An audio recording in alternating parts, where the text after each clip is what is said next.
Bom, uma boa tarde. Meu nome é Daniel Filho Meu é Lucas Duarte.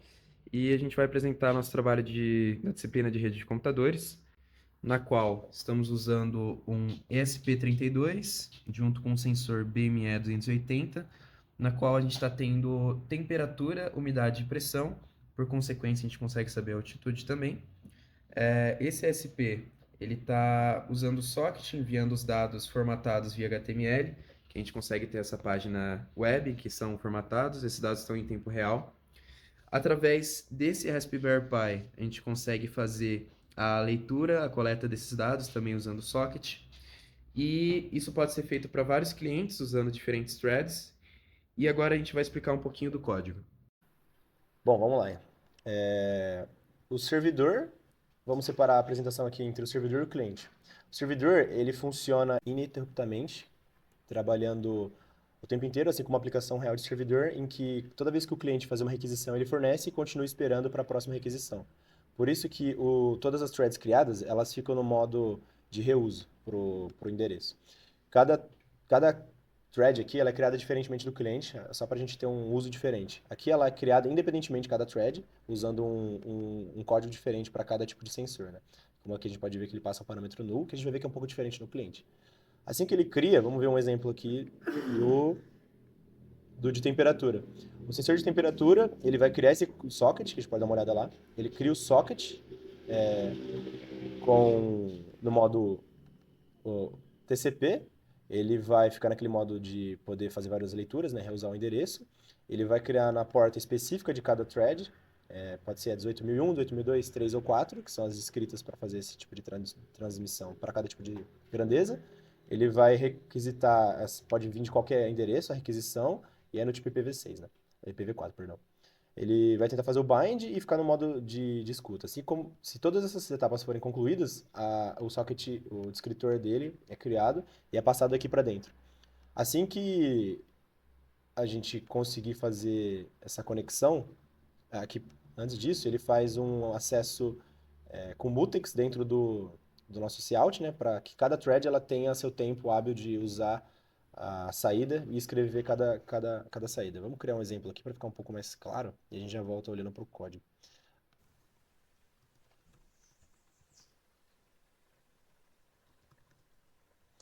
Então, beleza, vamos lá. Aqui a gente está dentro desse diretório, que é o do projeto, e dentro deles tem o cliente e o servidor. E o cliente RASP aqui a gente já vai ver ele um pouco mais à frente. Então, vamos inicializar o nosso servidor. Criar os dois, que é o servidor e o cliente, e vamos habilitar o nosso servidor. O servidor, exatamente, ele vai criar a leitura, são N leituras, e ele vai ficar esperando uma conexão em cada porta, que é onde a gente estava lá. Então ele vai ficar aqui esperando. Assim que a conexão for sucedida ou ele der o tempo de estouro, ele vai ou fechar a conexão ou ele vai começar a transmitir os dados. Como que ele transmite os dados? Ele vai usar essa função fetchData from ESP32, que coleta os dados através de uma conexão web socket com ele. É um socket comum, na verdade, né? Ele faz a requisição HTTP, ele envia todo esse HTTP através de uma coleta de um buffer, que ele vai ficar rodando aqui dentro e enchendo esse response. E o response a gente faz um recorte do HTTP, o HTML gigante, pegando os dados de temperatura, umidade, pressão e altitude. Esses dados eles são do tipo data SP32, que nada mais é do que uma struct que guarda essas quatro informações. Né? Bom, assim que ele coleta isso, ele envia, assim, ou seja, a partir do momento que ele faz a requisição, coleta todos os dados, ele pode fechar o socket com o SP32 e passar a enviar tudo para o nosso cliente. Esse aqui é o FAT32, vamos voltar para a nossa aplicação original. Vou usar o exemplo do Range. Assim que ele fizer essa coleta e pegar os dados, ele envia o dado específico, que é o dado de temperatura, para essa conexão que é o socket com o cliente. Né? E ele fecha as duas conexões e finaliza a comunicação. E aqui, por enquanto, ele ainda está esperando. Se a gente inicializar o nosso cliente, que ele, por enquanto ele está local, aqui ele também vai fazer a mesma coisa, ele vai abrir a conexão, vai requisitar a cada uma, e independentemente, como a gente pode ver em vários testes aqui, eles ficam em ordens diferentes, né? Então ele requisita e não importa muito bem qual que é a ordem, porque eles são threads, né? De quais que estão sendo coletadas. Assim que ele é feito uma coleta, o servidor reinicia e a aplicação do cliente cai. Essa é a explicação geral. A gente pode dar uma olhadinha lá no, no cliente também para ver como é que ele tá. Aqui ele é um pouco diferente, eu criei um- uma struct para armazenar a porta e o nome de cada um desse formato aqui. E as portas são essas aqui, do mesmo jeito para fechar a comunicação certa. E aí eu crio uma thread genérica, que são passados os argumentos certos, para ele saber como que ele vai gerir isso. Aqui ele vai abrir a conexão, como está aqui, né? Ele tenta abrir a conexão e fica esperando o servidor entrar. Então a gente pode, por exemplo, derrubar o servidor e inicializar o cliente, e ele vai ficar numa espera infinita aqui tentando conectar, né? Assim que a gente conectar o servidor é para ele funcionar. Perfeito. Ele fez a transmissão e aí toda vez que eu requisitar de novo, o servidor já está ligado. Então se derrubar o servidor, ele não vai conseguir fazer mais conexões, né?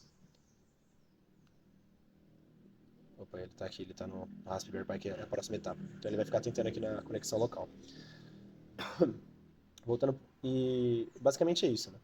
Vamos ver agora a aplicação com Raspberry Pi numa aplicação final de como a gente queria que ficasse.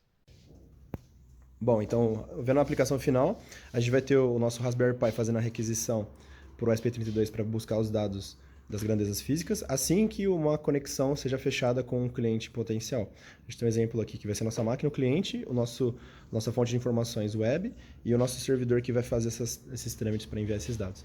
Aqui a gente tem o servidor já conectado, o servidor não, o nosso P32 conectado, o nosso Raspberry aqui em SSH, e a gente tem o nosso cliente aqui ligado comum na máquina. Se a gente fizer com o Raspberry Pi fechado, ou seja, o nosso servidor derrubado, ele vai ficar naquele pedido infinito, só esperando uma conexão. Então, se a gente pode ligar ele aqui, ele vai fechar uma conexão. E aí, toda vez que a gente, agora com o servidor ligado, e fazer uma requisição nova, a gente consegue ver que ele vai fazendo requisições novas. Aqui a gente pode ver que temos uma altitude de 820 metros, estamos na cidade de São Carlos, uma umidade de 28%, uma temperatura bem alta, tá bem quente aqui, e uma pressão atmosférica de 918 hPa. A gente pode fazer um teste agora, dando uma soprada no sensor, fazer uma nova requisição e ver essa variação.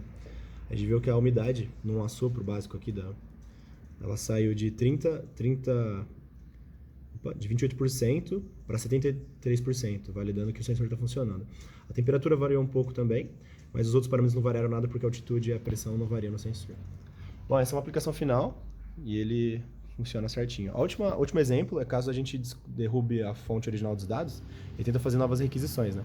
Ele vai ficar num tempo infinito tentando conectar e o servidor sem fornecer nenhuma informação, mas se a gente conectar de volta à fonte, assim que ele entrar, ele consegue fazer a requisição com sucesso. E essa é a nossa aplicação. Todos os erros foram resolvidos nesse sentido, de falta de um servidor, do cliente ou da própria fonte de informação.